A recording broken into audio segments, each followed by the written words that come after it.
Okay, so now in the last lecture we have discussed about the parallelograms and the rectangles. Now in this lecture we are going to discuss about one more figure, that is rhombus. And before giving you an example, let us discuss few properties which are very important with respect to the rhombus. So now first of all let us look rhombus दिखता कैसा है, how rhombus looks. Okay, तो rhombus को अगर हम लोग बात करें, let us put the heading rhombus. तो rhombus की अगर हम बात करें तो इट्स लाइक समथिंग, अगर हम इसको इस तरीके से कुछ बनाएं, इस तरीके से अगर हम कुछ बनाएं, इन हिंदी में आपका जो एक स्वीट होता है काजू कतली टाइप, काजू कतली आपने खाई होगी, तो जो काजू कतली का शेप होता है that is the shape of rhombus. Okay, so kind of diamond shape you can say. So it's kind of resembling to the kaju katli. Okay, so जब भी आप भूल जाओ rhombus क्या है तो exactly you can remember that sweet. Okay, इतना समझ में आ गया? Okay, now let's discuss few important properties. Now suppose these are the vertices A, B, C, D. सबसे पहली जो important property है वो ये है कि all the sides are equal. This is very important property of rhombus. All the sides are equal. All the sides are equal. That is AB is equal to BC is equal to CD is equal to DA. rhombus की सारी sides क्या होती हैं? बराबर होती हैं. दूसरा important point जो आता है वो है diagonals again bisect each other at the 90 degrees. Diagonal bisect each other at 90 degrees. लिखो diagonals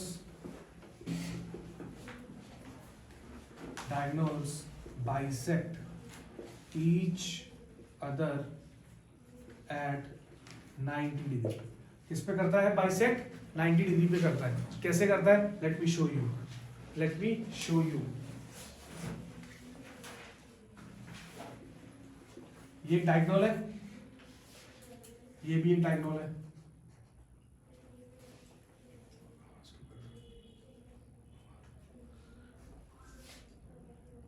ये पॉइंट हो गया and this is 90 degree.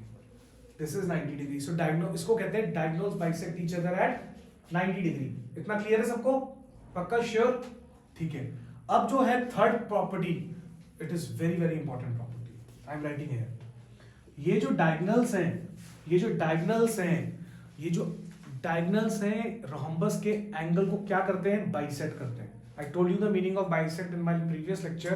Bisect means dividing into two equal parts. तो अगर मैं ये डायगोनल की बात कर रहा हूं, that means this angle is equal to this angle, this angle is equal to this angle. बात समझ में आ रही है? सो ये लिखो diagonals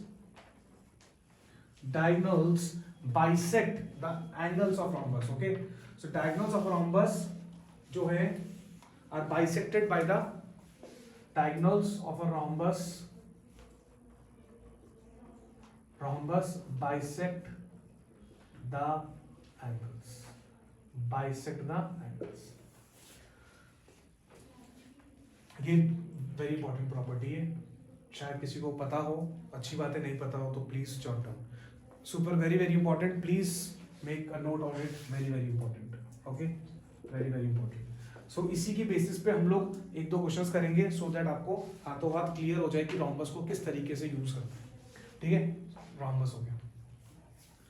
okay, I am rubbing now.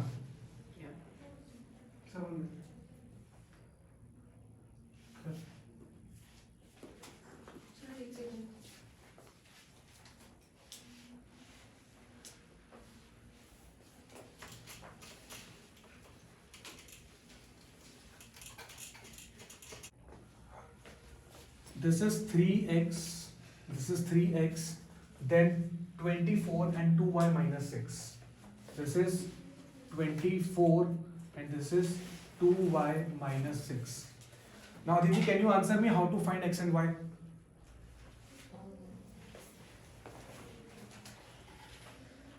So x or 24 equals DC equals DC.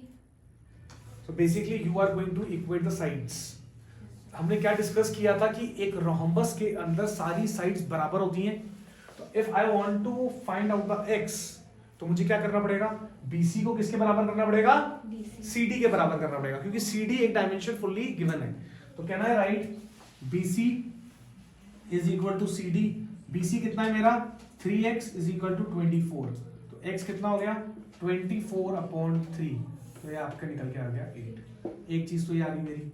दूसरी, चारों ही साइडें बराबर होती हैं, चारों साइडें बराबर होती हैं, Yes, sir. तो क्या मैं 2y - 6 को भी 24 के बराबर कर सकता हूँ? यस, तो I can again do AD is equal to CD, and AD is nothing but 2y - 6 is equal to 24.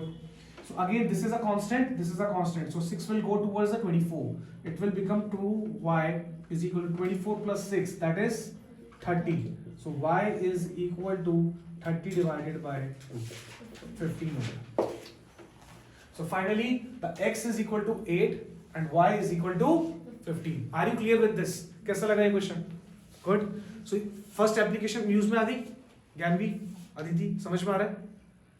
First application क्या थी? All the sides are equal, so to find x and y you just have to equate the sides, you just have to equate the sides. Are you clear with that? Okay, good. Now let us do next question, second part. Okay, again a rhombus is given.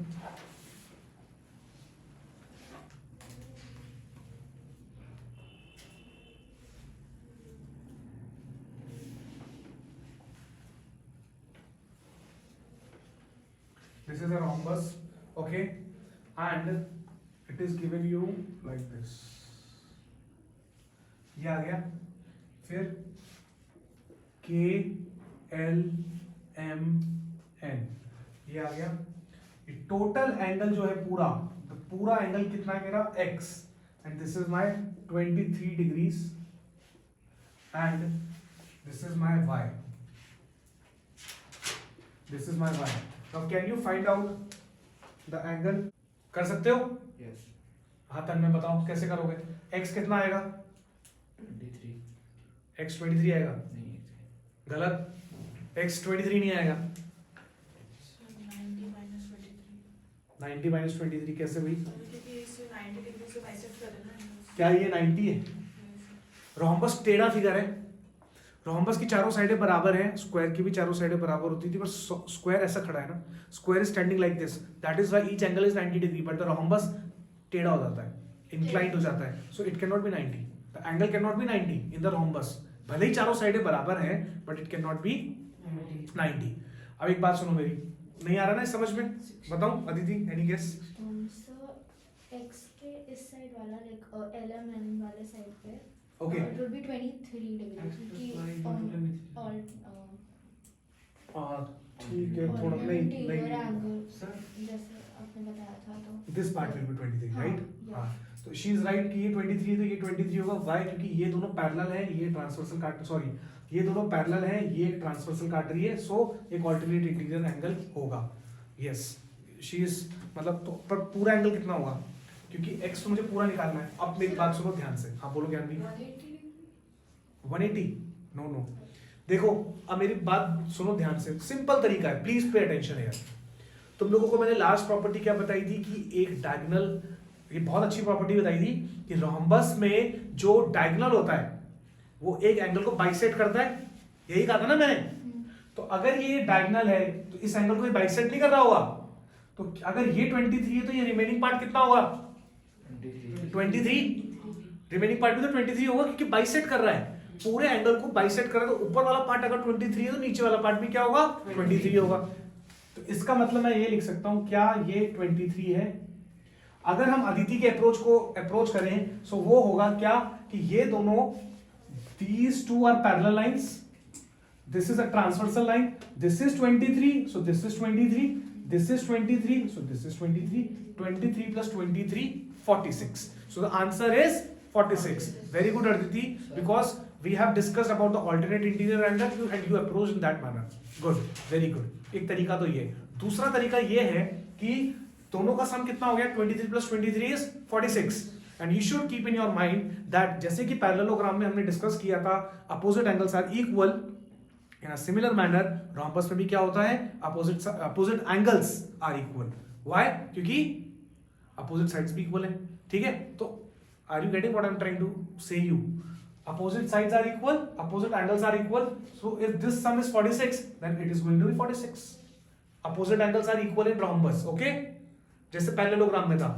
तो बस हो गया, दोनों तरीके हो गए। asking only for one side. Sorry क्या कह रहे हो? It is only asking for one side. X is only this part. नहीं, x is this ना, full Full. बनाया होगा। So that has said 23 earlier. Okay ठीक है, no problem. The full angle is x, so x is equal to 46, x is equal to 46. Opposite angles of a rhombus are equal. Opposite angle rhombus की क्या होते हैं? क्या होते हैं? Equal होते हैं. Are you guys getting what I'm trying to explain you? Gyanvi समझ में? आर्यमन, मोहित, अयान, ओके गुड। तो x तो निकल के आ गया। अब एक बात मुझे बताओ, बहुत इंटरेस्टिंग है बात, क्या y कैसे निकालेंगे? Tanmay, can you tell me how to find the y? Sir, sum of the adjacent angle is 180. Sum of the adjacent angle is 180 degrees. Yes, this is one method, right? Good. He is saying, sir, this is 46. मोहित समझ में आ रहा है? कुछ ऐसे बैठे हुए हो? नहीं आ रहा है? नहीं आ रहा है. नहीं आ रहा है. Okay. So this is 46. X 46 है. ये एक पैरेलल लाइन है, ये एक पैरेलल लाइन है, ये इसको काट रहा है, तो दिस प्लस दिस कितना होना चाहिए? 180 डिग्री. को-इंटीरियर एंगल. सो 46 180 माइनस 46 कितना होता है? 134. एक तो तरीका ये है, एक तरीका ये है. Can you tell me the second method? Gyanvi, yes, can you tell me the second method? Any approach, second approach? Aditi, So triangle. Good, very good. This is 23 and this part is also 23. 46. ये 23 है ना? तो 23 plus y is equal to 180. तो 46 plus y is equal to 180. Finally घूम के सी की बात पर आ गए हम कि sir this plus this equal to 180. इसकी मेथड में भी हमने 180, तन्मय की मेथड में भी हमने 180 minus 46 किया था। और हम लोग जो ट्राइंगल की सम ऑफ एंगल्स लगा रहे हैं उसमें भी हम लोग क्या कर रहे हैं? 23 plus y is equal to 180. Y is equal to 180 minus 46. So this is my y.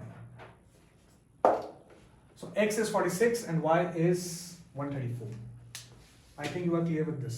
Are you clear with this? Are you? समझ में आ रहा है आप लोगों को what we are trying to do? Okay, thank you so much.